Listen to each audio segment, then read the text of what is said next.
21 channel पर मैंने देखा कि इस्लाम साहब ने कहा, जो उनसे पूछ रहा था कि उसके पास 39 का आंकड़ा है, आपके पास कितना है?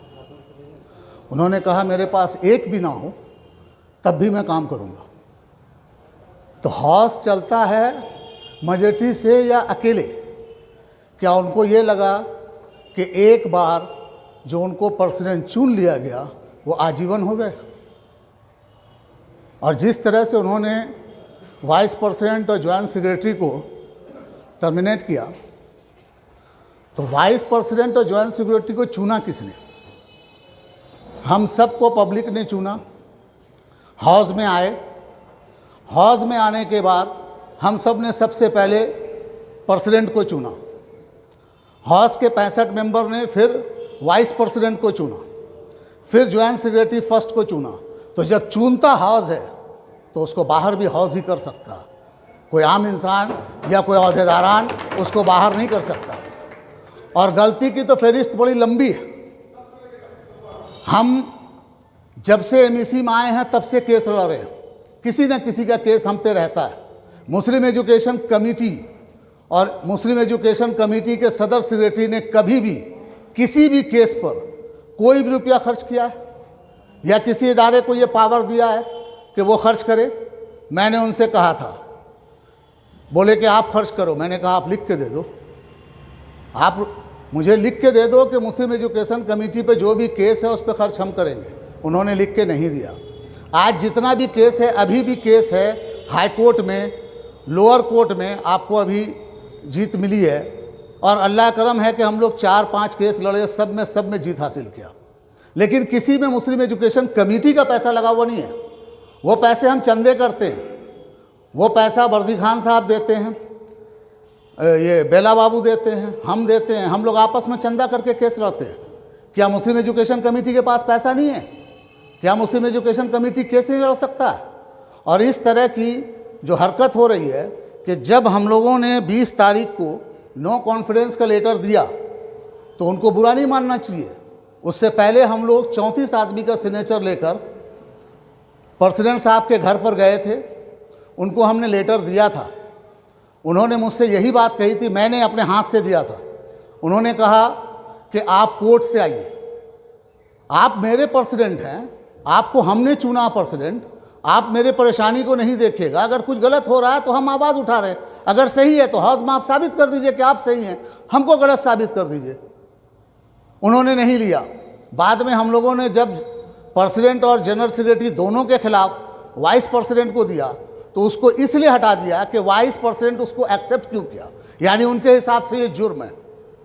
जो हमारा आइन कह रहा है उसको वो नहीं मानते हैं, उसको जुर्म मानते हैं। दूसरी बात, नायब ये जॉइंट सेक्रेटरी नंबर 1, उन्होंने, मुफ्ती साहब ने मीटिंग के लिए सबको बोला, मीटिंग कॉल कर दिया, इसलिए उनको निकाल दिया गया। क्योंकि उन्होंने मीटिंग कॉल क्यों किया, वो भी उनके हिसाब से गैर आइनी है। तो फिर वो बताएं कि आइनी क्या है। किसी ने मुझसे कहा कि वो इतने बड़े पद पर बैठे हैं और वो मुस्लिम एजुकेशन कमेटी का आइन नहीं जानते हैं, उनको खुद ही इस्तीफ़ा दे देना चाहिए। तो हम समझते हैं कि इसमें जितने लोग भी बोलना चाहे बोले।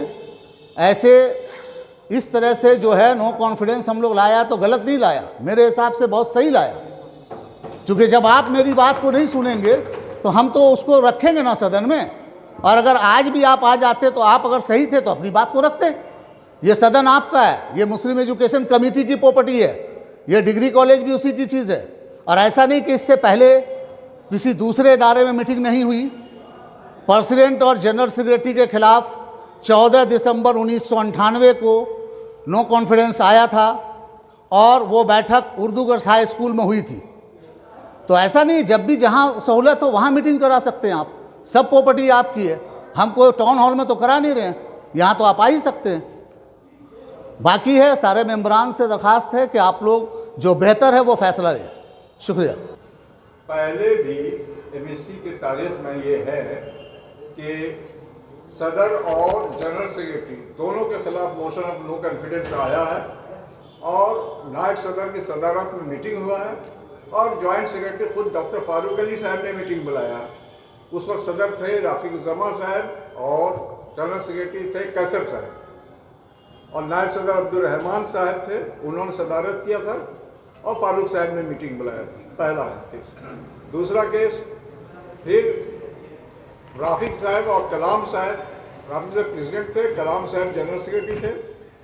फिर मोशन नो कॉन्फिडेंस आया, फिर वही अब्दुल रहमान साहब नायब सदर सदारत किए और आपके फारूक साहब ने मीटिंग बुलाई, वो भी। ये बात हुई, ये तो माजी में हुआ है। केस के दरमियान भी एमईसी की मीटिंग हुई है, मोशन नो कॉन्फिडेंस आया है। केस नंबर 232/85 कमरुज़्ज़मा वर्सेस एमईसी, उसमें भी आपके मीटिंग हुई, जनरल मीटिंग, जिसमें कि डॉक्टर कलीमुर रहमान साहब ने रिज़ाइन किया और इरशाद नबी साहब को हटा दिया गया, जिनके जगह पर सऊद बख्श जॉइंट सेक्रेटरी, वो जनरल सेक्रेटरी हुए और डॉक्टर इदरीस साहब नायब सदर, वो प्रेसिडेंट हुए। फिर मेंबर के हटाने की बात जहाँ तक है, उस वक्त अख्तर साहब ने एमईसी पर केस किया था और 2 मेंबर हमारे उसमें गवाही दिए थे।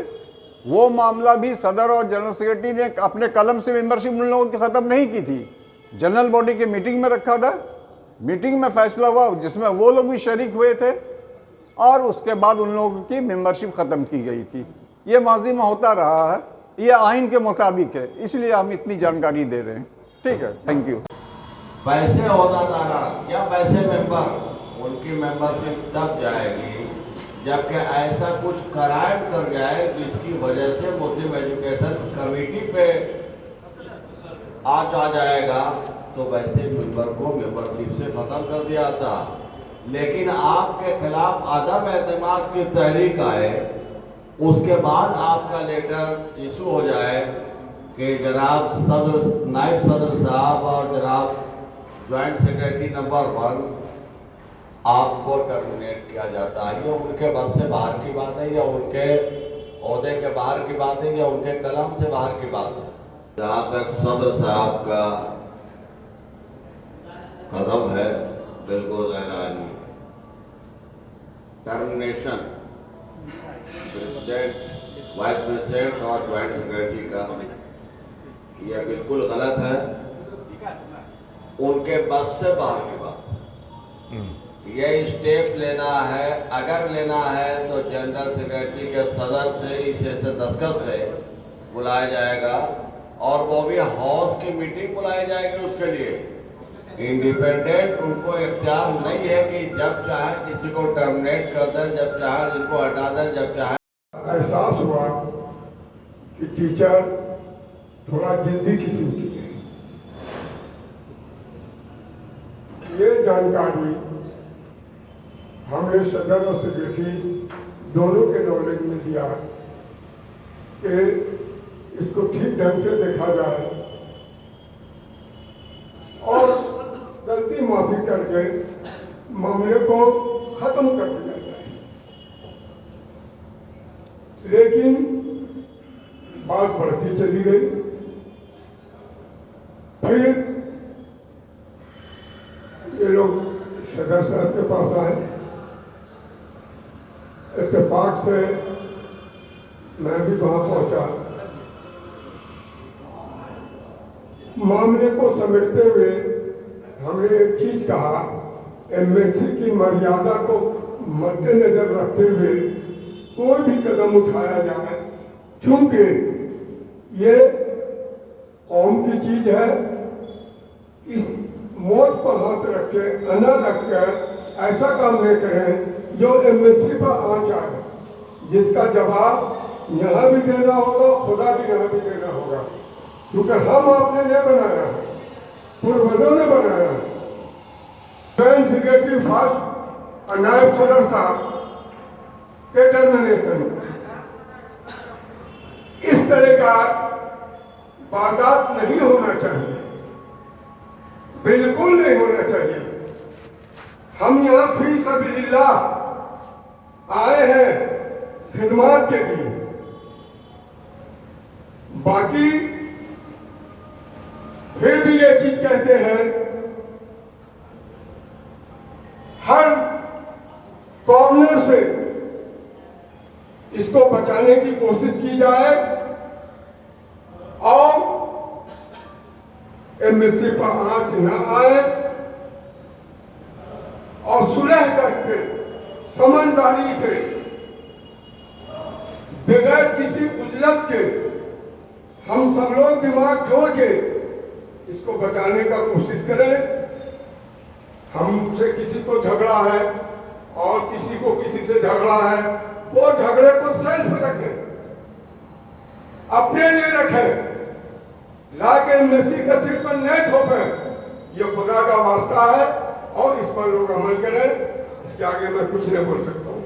देखिए, बात तो आई सामने सब, लेकिन जहाँ बात है आइन का, मैं ये समझता हूँ कि नायब सेक्रेटरी या नायब सदर को टर्मिनेट करना ये गलत है, क्योंकि ये सदर और जनरल सेक्रेटरी का नहीं है। ये दोनों ओहदा जनरल बॉडी ने चुन के दिया है, न कि सदर ने दिया या जनरल बॉडी ने दिया है। ये चीज़ गलत हुआ। बाकी वोट ऑफ नो कॉन्फिडेंस लाना ये तो हर एक की जिम्मेदारी है। हमारे बहुत सा इसमें फेस हो चुके हैं, बहुत लोग फेस हो चुके हैं। जब सदर साहब को या सेक्रेटरी साहब को दिया गया तो उनको सामने आना चाहिए, लेकिन वो नहीं आए। इस मजबूरी में जनरल सेक्रेटरी आपका नायब सेक्रेटरी को मीटिंग कॉल करना पड़ा और आदम एतमाद का जो लाया गया है इस पर मैं इत्तेफाक करता हूँ।